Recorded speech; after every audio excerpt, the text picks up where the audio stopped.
नमस्कार दोस्तों।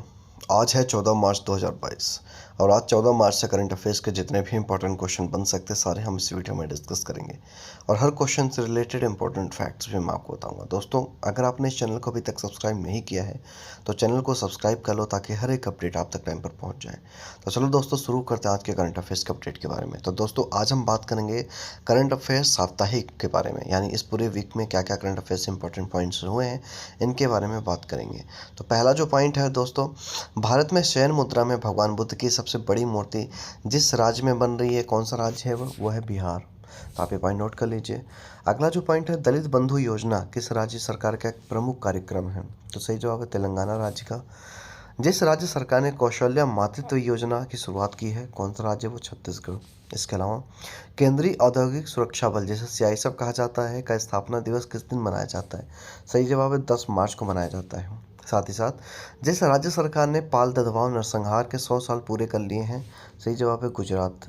इसके अलावा अंतर्राष्ट्रीय महिला दिवस 2022 के उपलक्ष्य में भारत का पहला 100% महिला स्वामित्व वाला औद्योगिक पार्क किस शहर में खोला गया है। तो हैदराबाद में खोला गया है।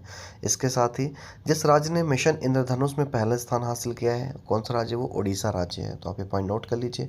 बात करेंगे हम अपने अगले पॉइंट की ओर। अगला जो पॉइंट है वह आईआईटी संस्था जिसे परम गंगा सुपर कंप्यूटर स्थापित किया है, कौन सा आईआईटी है, वो आईआईटी रुड़की है।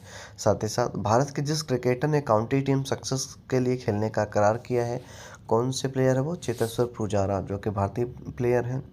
इसके अलावा अंतर्राष्ट्रीय मुद्रा कोष जिसे आईएमएफ कहा जाता है ने भी यूक्रेन के लिए इमरजेंसी फाइनेंसिंग के तहत कितने अरब डॉलर के फंड का मंजूरी दी है। सही जवाब है 1.4 अरब डॉलर। साथ ही साथ हाल ही में जिस पूर्व भारतीय बॉलर ने घरेलू क्रिकेट के सभी प्रारूपों से संन्यास लेने की घोषणा कर दी है, कौन सा प्लेयर, वो एस ऋषंत, जिन्हें आईपीएल में फिक्सिंग के लिए बैन कर दिया गया था।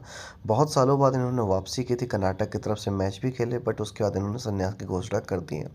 इसके अलावा डीटीएच ब्रांड डीटवच ने जिस भारतीय क्रिकेटर को अपना नया ब्रांड एम्बेसडर नियुक्त किया है, सही जवाब ऋषभ पंत, जिनके नाम पे कल हुए इंडिया और श्रीलंका के टेस्ट मैच में सबसे कम गेंद, भारत की तरफ से सबसे कम गेंदों में अर्धशतक लगाने का रिकॉर्ड भी शामिल है। अगले पॉइंट की ओर बात करेंगे। भारत की जो महिला बॉलर विश्व कप में विकेट लेने के मामले में संयुक्त रूप से प्रथम स्थान पर पहुंच गई है, सही जवाब है झूलन गोस्वामी। तो इन्होंने वर्ल्ड कप में 38 विकेट्स हासिल कर चुकी हैं। बात करेंगे अगले पॉइंट को। अगला जो पॉइंट है, नेपाल की जिस ट्रांसजेंडर कार्यकर्ता को इंटरनेशनल वुमेन ऑफ करेज पुरस्कार से सम्मानित किया गया है, सही जवाब है भूमिका श्रेष्ठ। इससे पहले भी नेपाल की ही एक महिला को, थर्ड जेंडर को, इन्हें अवार्ड मिला था। तो अब किसे मिला, भूमिका श्रेष्ठ को मिला है। बात करेंगे अगले पॉइंट की ओर। अगला जो पॉइंट है, प्रधानमंत्री नरेंद्र मोदी ने जिस देश में विपक्ष के उम्मीदवार और पूर्व शीर्ष अधिवक्ता यून सुक योल को देश का नया राष्ट्रपति चुने जाने पर उन्हें बधाई दी है, सही जवाब है दक्षिण कोरिया। साथ ही साथ मार्च 2022 में आयोजित होने वाले 2041 क्लाइमेट फोर्स अंटार्कटिका अभियान के लिए जिससे भारत का प्रतिनिधि चुना गया है, क्या नाम उनका, Arushi Verma. No smoking day किस दिन मनाया जाता है, मार्च महीने के दूसरे बुधवार को।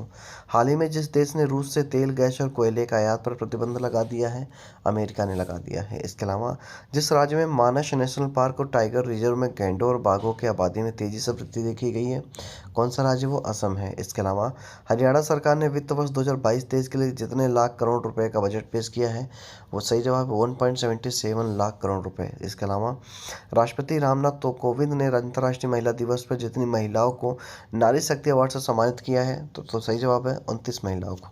आप ये पॉइंट नोट कर लीजिए। बात करेंगे हम अपने अगले क्वेश्चन की ओर, अगले पॉइंट की ओर। अगला जो पॉइंट है, केंद्रीय गृह मंत्री अमित शाह ने जिस राज्य में 33% सरकारी नौकरियों में महिलाओं को आरक्षण देने की घोषणा की है, किस राज्य के लिए किया है, त्रिपुरा के लिए किया है। इसके अलावा वह देश जिसने पृथ्वी की निचली कक्षा में अपना दूसरा उपग्रह नूर 2 प्रक्षेपित किया है, सही जवाब है ईरान। इसके अलावा फाइनेंशियल एक्शन टास्क फोर्स जिसे FATF कहा जाता है के ग्रे लिस्ट में पाकिस्तान के साथ जिस नए देश को शामिल किया गया है, कौन सा देश है, वो UAE है।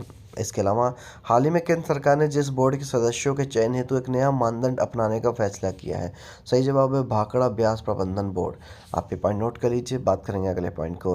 तो अगला जो पॉइंट है, यूट्यूब के बढ़ते क्रिएटर इकोसिस्टम ने भारत के सकल घरेलू उत्पाद में कितने करोड़ रुपए का योगदान दिया है, सही जवाब है 6800 करोड़ रुपए का।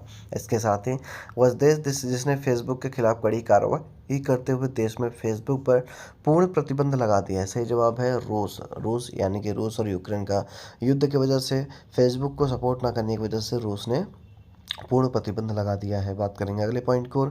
अगला जो पॉइंट है, भारतीय रिजर्व बैंक आरबीआई की गवर्नर शक्तिकांत दास ने फीचर फोन के लिए जिस नामक यूपीआई आधारित पेमेंट प्रोडक्ट लॉन्च किया, सही उसका क्या नाम है? यूपीआई 123 पे। तो आप ये पॉइंट नोट कर लीजिए। बात करेंगे अगले पॉइंट को। अगला जो पॉइंट है, पाकिस्तान के जिस पूर्व राष्ट्रपति का 92 साल की उम्र में निधन हो गया है, क्या नाम उनका?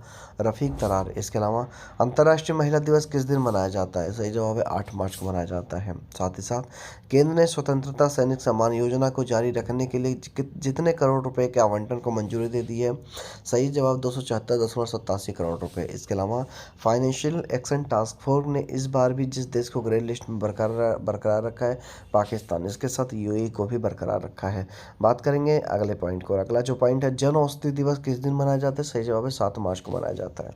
हाल ही में ऑस्ट्रेलिया के जिस दिग्गज स्पिनर का 52 वर्ष की उम्र में निधन हो गया है? सही जवाब है शेन वॉर्न। इसके अलावा जेट एयरवेज के सीईओ जो बन गए, क्या नाम उनका? संजीव कपूर। ये इंपॉर्टेंट पॉइंट है, एग्जाम में क्वेश्चन आ सकता है। तो जेट एयरवेज के नए सीईओ कौन है? संजीव कपूर है। तो आप ये पॉइंट नोट कर लीजिए। बात करेंगे अगले पॉइंट को। अगला जो पॉइंट है, दूरसंचार विवाद निपटान और अपीली न्यायाधिकरण का नया अध्यक्ष हाल ही में जिसे नियुक्त किया गया है? सही जवाब है न्यायमूर्ति डीएन पटेल को किया गया है। इसके अलावा भारतीय एक्सा लाइफ इंश्योरेंस ने जिस अभिनेत्री को अपना नया ब्रांड एम्बेसडर नियुक्त किया है, क्या नाम उनका? विद्या बालन नाम है। इसके अलावा जो खिलाड़ी पूर्व भारतीय कप्तान कपिल देव को पीछे छोड़कर टेस्ट में विकेट लेने के मामले में दूसरे भारतीय बॉलर बन गए हैं? सही जवाब है आर अश्विन। आप ये पॉइंट नोट कीजिए। अगले पॉइंट की ओर बात करेंगे। अगला पॉइंट है, जिस राज्य सरकार ने प्रीमियर लीग प्राइमरी स्टार्स परियोजना के तहत खेल शिक्षा को बढ़ावा देने के लिए ब्रिटिश काउंसिल के साथ साझेदारी की है? सही जवाब है दिल्ली। इसके अलावा फिलिस्तीन में हाल ही में भारत के जिस राजदूत का निधन हो गया, क्या नाम उनका? मुकुल आर्य। तो आप ये पॉइंट सारे नोट कर लीजिए। बात करेंगे हम अपने अगले सेगमेंट को, जिसका नाम है 14 मार्च की महत्वपूर्ण घटनाओं के बारे में। यानी 14 मार्च को क्या क्या महत्वपूर्ण घटनाएं घटी हैं, इसके बारे में बात करेंगे। तो पहला जो पॉइंट है, 1931 में आज ही के दिन भारत की पहली बोलती फिल्म आलम आरा का मुंबई में प्रदर्शन हुआ था। 1931 में भारत की पहली फिल्म आलम आरा, जो कि इससे पहले कोई भी मूवी नहीं बनी थी जो जिसमें वॉइस ओवर हो। बात करेंगे अगले पॉइंट को। तो 1958 में मोनाको में शाही परिवार राजकुमारी ग्रेस ने एक पुत्र को जन्म दिया। उसकी खुशी में मोनाको में 101 तोपों की सलामी दी गई। 1988 में गणित प्रेमियों के लिए खास दिन पाई डे पहली बार मनाया गया है। पाई डे पहली बार कब मनाया गया था? 1988 यानी 14 मार्च को। अगले पॉइंट की ओर बात करेंगे। तो अगला जो पॉइंट है, 1998 में सोनिया गांधी पहली बार कांग्रेस की अध्यक्ष बनी थी। पहली बार अध्यक्ष कांग्रेस की सोनिया गांधी कब बनी थी? 1998 में बनी थी। तो आप ये पॉइंट नोट कर लीजिए। बात करेंगे अगले सेगमेंट की ओर, जिसका नाम है 14 मार्च को जन्मे महत्वपूर्ण व्यक्ति के बारे में। तो 1833 यानी कि 1833 में पहली महिला डेंटिस्ट हॉब्स टेलर का जन्म हुआ था। 1879 में बुद्धि के धनी और प्रसिद्ध वैज्ञानिक अल्बर्ट आइंस्टीन का जन्म हुआ था। 1965 में बॉलीवुड के परफेक्शनिस्ट कहे जाने वाले आमिर खान का जन्म हुआ था। 1972 में मणिपुर की मानवाधिकार कार्यकर्ता इरोम चानू शर्मिला का जन्म हुआ था। तो आप ये सारे पॉइंट नोट कर लीजिए। बात करेंगे अगले सेगमेंट को, जिसका नाम है 14 मार्च को हुए निधन के बारे में।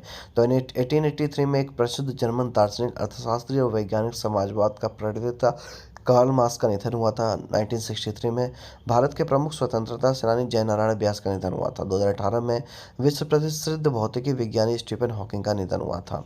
तो आप ये सारे पॉइंट नोट कर लीजिए। तो दोस्तों, आज के लिए इतना ही करंट अफेयर्स काफ़ी। उम्मीद करता हूँ कि आपको आज काफ़ी कुछ सीखने को मिला होगा, काफ़ी कुछ नया जानने को मिला होगा। अगर आपको कुछ सीखने को, कुछ जानने को मिला तो इस वीडियो को लाइक करें, शेयर करें, कमेंट करें। हम मिलेंगे कल नई तरीके के स्किल्स के साथ, नई तरीके की टेक्नोलॉजी के साथ। तब तक के लिए जय हिंद, जय भारत।